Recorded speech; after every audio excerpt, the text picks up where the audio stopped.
تحفظ دین کا کارواں رواں دواں، علماء کا ساتھ دو آؤ سب کے سب۔ بعض مساجد میں بعض محلے والوں نے، بعض چھوٹی چھوٹی بستیوں والوں نے ایک قابل تقلید نمونہ پیش کیا ہے، ایک بہت بڑا کارنامہ انجام دیا ہے۔ پچھلے دنوں آپ نے سنا ہوگا کہ معصوم بچے جو نمازوں کی مہینہ بھر پابندی کر لیتے، 40 دن پابندی کرتے ہیں، تو ان کو ایک گفٹ دیتے ہیں، ایک انعام دیتے ہیں، اعزاز سے نوازتے ہیں۔ کسی کو چھوٹی سائیکل دے دیے، کسی کو جو ہے کوئی چھوٹا سا پنکھا دے دیے، کسی کو جو ہے تو درسیات کی کتابیں دے دیے، کسی کو بستہ دے دیے۔ تو آپ بھی یہ سلسلہ شروع کیجیے۔ ہم یہ کہتے رہ رہے ہیں کہ مسجد کو آپ مسجد نبوی کے طریقے پہ چلائیے۔ مسجد کا نظام جو ہے جن لوگوں کے ہاتھ میں ہے، جن کو اللہ نے صدر، متولی اور ٹرسٹی بنایا ہے، ان کا کام ہے کہ مسجد کا ایک نظام العمل ہو۔ اس مسجد سے جتنے خیر کے کام ہوتے ہیں وہ کرنے کا آپ کے اندر جذبہ ہونا چاہیے۔ آپ کو حکومت کرنے کے لیے مسجد میں نہیں بھیجا گیا ہے۔ آپ حاکم نہیں ہیں۔ کمیٹی کے اگر آپ ذمہ دار ہیں تو ذہن میں رکھیے کہ مساجد اور مدارس کے ذمہ دار خادم ہو سکتے، حاکم نہیں ہو سکتے۔ اللہ کے گھر کا کوئی خادم بن سکتا ہے لیکن حاکم نہیں بن سکتا۔ ان الحکم الا للہ، اللہ کے گھر میں صرف اللہ ہی کا حکم چلے گا، صدر صاحب کا نہیں چلے گا، سیکریٹری صاحب کا نہیں چلے گا، یہ متولی کا نہیں چلے گا، یہ مالدار کا نہیں چلے گا، یہ سرفرے بیوقوف لوگوں کا نہیں چلے گا۔ جو آتا ہے وہ مسجد میں آ کر امام صاحب کی بال کی کھال نکالنے کے لیے، ان کی مخالفت کرنے کے لیے، مؤذن صاحب کو ڈانٹنے کے لیے، اپنی بیوی کو، اپنی بیگم کو گھر میں ڈانٹ نہیں سکتے، اپنے بچوں کو ڈانٹ نہیں سکتے، تو مسجد میں آ کر سارا جو ہے نزلہ اتار دیتے ہیں، یا تو بیچارے مؤذن کے اوپر یا تو امام کے اوپر۔ یہ کیا طریقہ ہے؟ اسی لیے آپ سمجھیے کہ مسجد اور مدرسوں کی نسبت جو ہے کتنی بڑی نسبت ہے۔ مساجد جو ہے بیت اللہ ہے اور مدارس جو ہے بیت الرسول ہے، ان کو بہت بڑی نسبت اللہ نے دی ہے۔ اب بیت الرسول سے آپ کا تعلق ہو، آپ مدرسے کی کمیٹی کے ذمہ دار ہو، یا بیت اللہ اس مسجد کی جو ہے کمیٹی کے ذمہ دار ہو، تو مساجد کے ذمہ دار کیسے ہونا چاہیے وہ بھی سمجھیے۔ یہاں پر بھی اہل علم کو ترجیح دینے کے لیے فرمایا ہے۔ یہاں پر سب سے پہلا نمبر عالم دین کا بتلایا گیا ہے۔ مفتی اعظم گجرات مرحوم مفتی عبدالرحیم لاجپوری رحمۃ اللہ علیہ نے فتاوی رحیمیہ کے اندر ان سے کسی نے سوال کیا، وہ آپ پڑھیے۔ کسی نے سوال کیا کہ مساجد اور مدارس کے ذمہ دار کیسے ہونا چاہیے؟ تو مفتی صاحب نے بہت تفصیلی ایک کتابچہ بن سکتا ہے اتنا بڑا جواب دیا ہے قرآن و حدیث کی روشنی میں، جس کا خلاصہ یہ ہے کہ مفتی اعظم گجرات فرماتے ہیں کہ مساجد اور مدارس کے ذمہ داروں میں سب سے پہلا نمبر اگر کوئی ذمہ دار بن سکتا ہے تو وہ عالم دین ہونا چاہیے، کیونکہ یہاں مسائل سے، یہاں دین کے سارے علوم سے متعلق جو ہے مسائل آتے رہتے ہیں۔ مسجد میں اللہ کا حکم آپ کو نافذ کرنا ہے، نبی کریم صلی اللہ علیہ وسلم کی سنتوں کو وہاں احیاء کرنا ہے، زندہ کرنا ہے۔ مدارس میں قرآن اور حدیث کی تعلیم ہوگی، تو اس کا ذمہ دار کیسے ہو؟ مساجد اور مدارس کا ذمہ دار کیسے ہو؟ تو فرمایا مفتی صاحب نے کہ عالم دین ہونا۔ پوچھا سائل نے کہ اگر عالم دین نہ ملے تو فرمایا کہ عالم بے عمل سمجھیے، بہت سارے لوگوں کو بہت شوق ہوتا ہے، نہیں یہ علماء سو ہے اس لیے ہم ان کی مخالفت کرتے ہیں۔ جواز کہیں نہیں ملنے والا تمہیں، تم نہیں کر سکتے ہو۔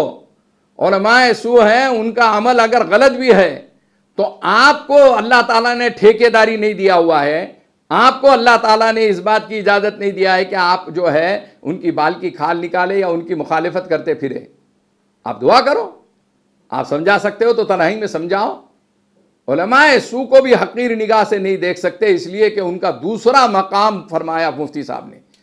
اگر مساجد اور مدارس کے ذمہ دار علماء دین عالم بعمل نہ ملے تو عالم بے عمل دوسرے نمبر پر، اور تیسرے نمبر پر عالم بے عمل یہ علماء سو میں سے بھی نہ ملے تو پھر جاہل متقی فرمایا۔ صرف جاہل نہیں، آج جتنے جوہلا ہے کمیٹیوں میں بیٹھے ہوئے ہیں وہ ابو جہل نظر آتے ہیں، وقت کے ابو جہل ہے وہ جاہل متقی فرمایا۔ جاہل متقی کون ہوتا ہے؟ تقوی اور پرہیزگاری، اللہ کا خوف جس کی زندگی کے اندر ہے، متقی اور پرہیزگار۔ پوری مسجد کے اندر اگر 100 آدمی 1000 یا 2000 اگر مصلی آتے ہیں تو اگر آپ علم کی روشنی میں چھانیں گے تو جاہل متقی آپ کو 1% ملنا مشکل ہے۔ اب جاہل متقی کیسے نہیں ہے مسجدوں کے اندر؟ میں ایک مثال دیتا ہوں۔ ایک مرتبہ مسجد میں آخری رکعت ہمیں ملی، امام صاحب نے سلام پھیر دیا اور سلام پھیرا تو اس کے بعد چیمے گوئیاں ہونا شروع ہو گئی۔ پیچھے کے کچھ لوگوں نے کہا کہ 3 رکعت ہوئی شاید، اس نے اس کی طرف دیکھا، اس نے اس کی طرف دیکھا، اس نے کہا کہ ہاں شاید ہوئی۔ ہوتے ہوتے امام صاحب نے یہ تسلیم کر لیا کہ ہاں 3 رکعت ہوئی۔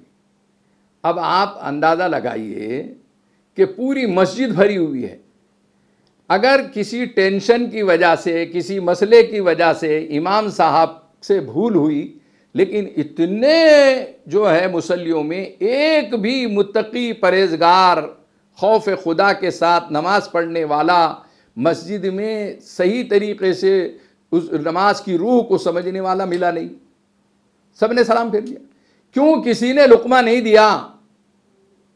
اللہ اکبر کہہ دیتے، لقمہ دے دیتے تو امام صاحب کھڑے رہ جاتے تھے، نماز فاسد ہونے دہرانے سے بچ جاتی تھی۔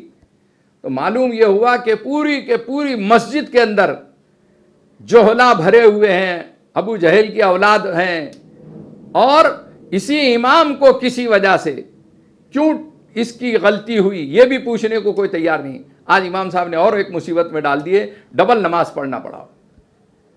وہ کوستے رہیں گے، وہ مخالفت کرتے رہیں گے، یہ نہیں دیکھیں گے کہ کیا مسئلہ تھا۔ مسئلہ جب ہم نے معلوم کیا تو محسوس ہوا کہ امام صاحب جب مسجد کو نکل رہے تھے تو ان کا ایک معصوم بچہ تڑپ رہا تھا، اسے فوری دواخانے کو لے جانا ضروری تھا، لیکن ادھر اذان ہو چکی تھی۔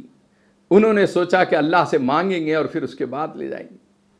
اس تاخیر میں وہ بندہ مومن یا اس پریشانی میں آیا، کوئی بندہ مومن، کوئی امام صاحب جو ہے ان کی بیوی پریشان ہے، بیمار ہے، ماں بیمار ہے، اس کے لیے پیسے نہیں ہیں دوا لانے کے لیے، ان کے گھریلو حالات کھانے کے لیے نہیں ہیں، فاقے کی نوبت آ رہی ہے۔ ایسی پریشانیاں، ایسی تکالیف، ایسی مصیبتوں کے ساتھ امام امامت کرتا ہے، اسے کوئی چھٹی نہیں، کوئی 8 دن کا حق حاصل نہیں ہے۔ تعجب تو یہ ہوتا ہے کہ یہ حاجی صاحب، نمازی صاحب، یہ اتفاق سے دوپہر میں ظہر کی نماز کو نہیں آئے، اور اس وقت امام صاحب بھی نہیں آئے تھے۔ 5 نماز میں سے ایک نماز میں غیر حاضری امام صاحب کی ہوئی، دوسرے دن یہی صاحب ملے اور وہ ڈانٹنے ڈپٹنے لگے، کہنے لگے کہ کل تو آپ نماز میں نہیں تھے، کل کی آپ کی تنخواہ کاٹ دی جائے گی۔ پھر لوگوں نے کہا کہ صاحب 4 نمازوں میں تھے، اتفاق سے ایک نماز میں نہیں تھے۔ صدر صاحب جو نماز میں آئے اس میں رہنا ضروری ہے، تو وہ سمجھتے ہیں کہ پورے 5 وقت کی نماز میں تھے، اور صدر صاحب ظہر میں نظر ان کو نہیں آئے، لہذا انہوں نے غیر حاضری لگا دی اور انہوں نے یہ حکم لگا دیا کہ دن بھر آپ کل نہیں تھے۔ اندازہ لگائیے کہ ہماری کیا حرکتیں ہیں۔